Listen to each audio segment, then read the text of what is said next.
ये तो इल्जाम लग गया है तहरीके इंसाफ पर। उन्हें अपनी सफाई पेश करनी है, तो उन्हें चाहिए कि वो इसका फोरेंसिक ऑडिट कराएं। हमसे कहेंगे तो हम करा देंगे। अगर इमरान खान साहब हुकूमत को कहें कि हुकूमत इसका फोरेंसिक ऑडिट कराए, तो हुकूमत इसके लिए तैयार है, हम इसका फोरेंसिक ऑडिट करा देंगे।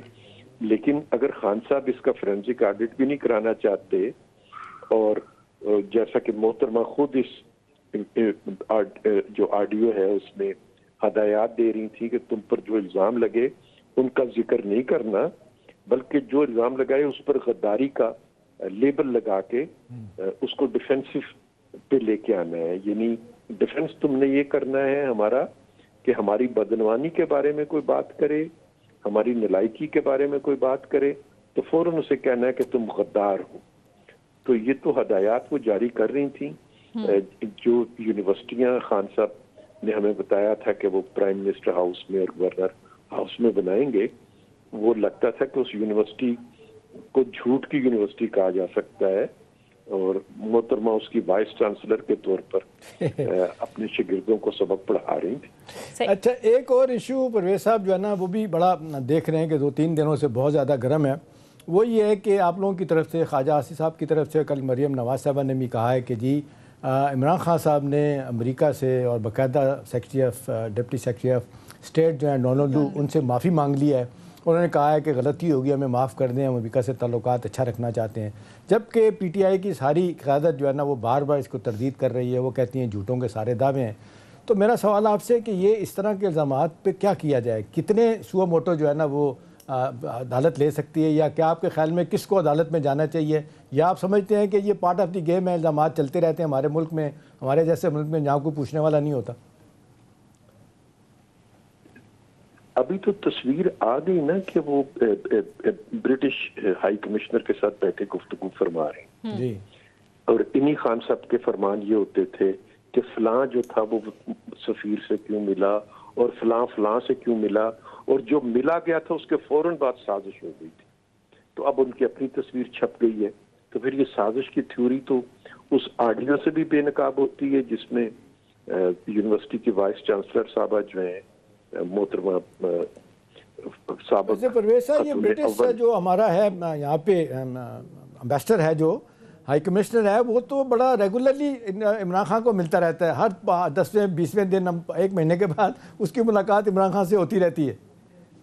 इसी तरीके से जो इनके यूएसए में खान साहब के करीबी साथी जो हैं और इनके पार्टी के रहनुमा जो हैं वो मिले हैं, और उन्हीं की तरफ से ये बातें प्रेस की तरफ आई हैं। उन्हीं के इंकशाफात थे कि मैं तलकात ठीक करने के लिए और तलकात को नॉर्मल करने के लिए मैंने मुलाकातें की हैं। तो ये गवाहियां तो वो शहादतें उनके अपने घर से आ रही हैं कि जिनको वो साजिश करने वाला कहते थे, अब उनसे उनके पार्टी रहनुमा मिलते भी हैं और उनसे अपने तलकात को नॉर्मल भी करना चाहते हैं। और खुद भी आपने देखा होगा कि खान साहब कई पैंतरे इस पे बदल चुके हैं। अब वो किसी का नाम उस तरीके से नहीं लेते जिस तरह से शुरू में उन्होंने नाम लिया था, और अब उनकी रुख जो है वाशिंगटन से थोड़ा सा रावलपिंडी की तरफ मुड़ा हुआ है। सही है। एक चीज़ है परवेज साहब और बताइएगा, फिर सोनिया आप पूछिएगा। परवेज साहब से सवाल ये, रजीम चेंज के बारे में बहुत अरसे से डिबेट चल रही है, बहुत बातें हो रही हैं, अमेरिका ने भी तरदीद की, हमारे सिक्योरिटी के इदारों ने भी कह दिया, कोई इस हवाले से जिसको कहना चाहिए साजिश नहीं हुई, मुदाखलत कह सकते हैं। लेकिन मुसलसल इमरान खान साहब हर जलसे में हर जगह पे ये बात कर रहे हैं। और परवेज साहब, आप नहीं समझते राइटली और रॉन्गली, विटिंग और विटिंग नहीं, उनका ये बयानिया बिक रहा है। अभी देख रहे हैं जो जलसा किया हफ्ते वाले दिन यहाँ पे इस्लामाबाद में, लोग आ रहे हैं बेताशा उनकी बात सुन रहे हैं।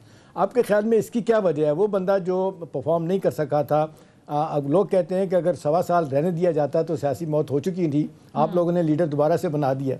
जी मैंने एहतशाम आपसे अर्ज किया है कि हमारे सामने 2 रास्ते थे। एक था कि हम अपनी जमाती और सियासी मफाद जो है उसको बरकरार रखें, और दूसरा था कि अपने जमाती और सियासी मफाद को पसे पुश्त डालें और जो पाकिस्तान को बहरान और चैलेंजेस हैं उनसे निपटने के लिए एक लाए अमल तरतीब दे दें। तो ये तमाम डेमोक्रेटिक पार्टी जो थी उनका फैसला यही था कि इस वक्त हमें जमाती सियासत नहीं करनी है, पाकिस्तान जिस बहरान में मुब्तला हो चुका है उसके लिए हमें एफर्ट्स करनी चाहिए और खान साहब के हाथों मजीद तबाही जो है उससे रोकना अव्वलियत तरजीह होना चाहिए।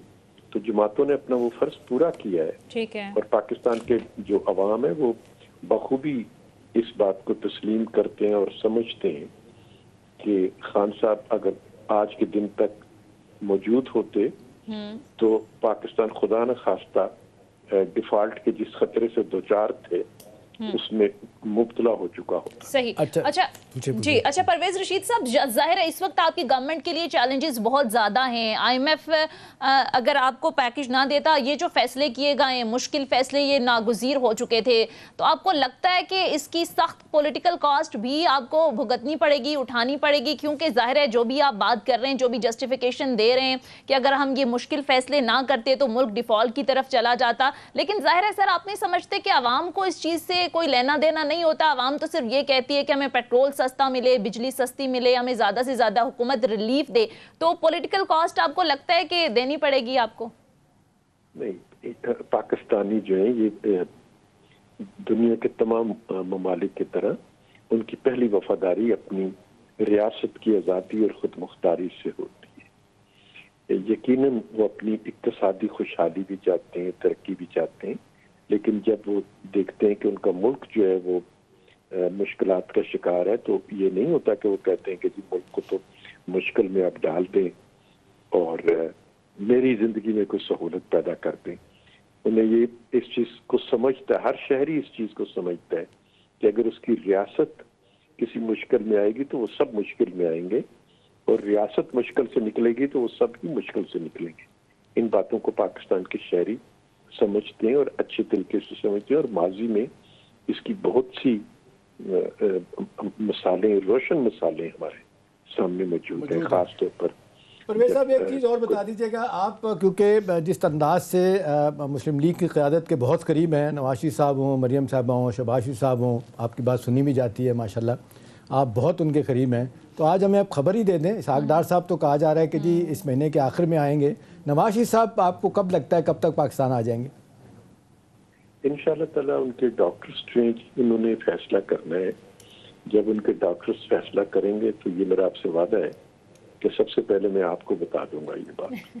वैसे अब तक के जो टेस्ट वेस्ट हुए हैं, अब तो कहा जा रहा है कि पहले से बेहतर है उनकी तबीयत है, टेस्ट वेस्ट तो अब लेटेस्ट जो उनके हुए हैं जी उनको हम ये कह सकते हैं कि वो पहले के मुकाबले में स्टेबल ज्यादा है, यानी मुस्तहकम है, लेकिन जो उनका असल ट्रीटमेंट होना है वो अभी डॉक्टर्स ने करना है।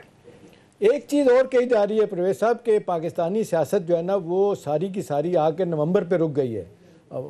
आर्मी चीफ के नए की तैनाती के बाद ही मामलात राइट लेफ्ट होंगे, नवाज शरीफ साहब आएंगे या नहीं आएंगे या पहले आएंगे, सब चीज़ें कहते हैं रुकी हुई उस हवाले से, इलेक्शन भी उसी वजह से। आपको लगता है कि वाकई ये इसकी बहुत अहमियत है, नए आर्मी चीफ की तैनाती, उसके बाद से इलेक्शन का प्रोसेस, नवाज शरीफ साहब का आना, या बाकी मामलात जो है आपको नज़र आएगा कि कुछ तय हो रहे हैं? जो पाकिस्तान मुस्लिम लीग नून की सियासत है वो तो इस तरह से नहीं सोचती जिस तरीके से आपने बयान किया है। तहरीके इंसाफ अगर इस तरह से सोचती है तो ये उनकी अपनी सोच है कि वो कभी सितंबर से और कभी नवंबर से अपनी सियासत को जोड़ते हैं। इससे पहले जब एक तबादले का मामला था तो उस वक्त खान साहब ने अब खुद कई दफ़ा उसका इतराफ़ किया कि वो 4 महीने के लिए उसको रोकना चाहते थे और 5 महीने के लिए रोकना चाहते थे। हम तो ये समझते हैं कि वो एक अदारा है और वो अदारा मजबूत और मुस्तहकम अदारा है। उसमें होने वाली कोई तब्दीली, कोई तैनाती जो है वो पाकिस्तान की सियासत से उसका कोई तल्लुक नहीं होता। वो एक रूटीन का काम है और उसे मीडिया पे डिस्कस भी नहीं होना चाहिए। सही।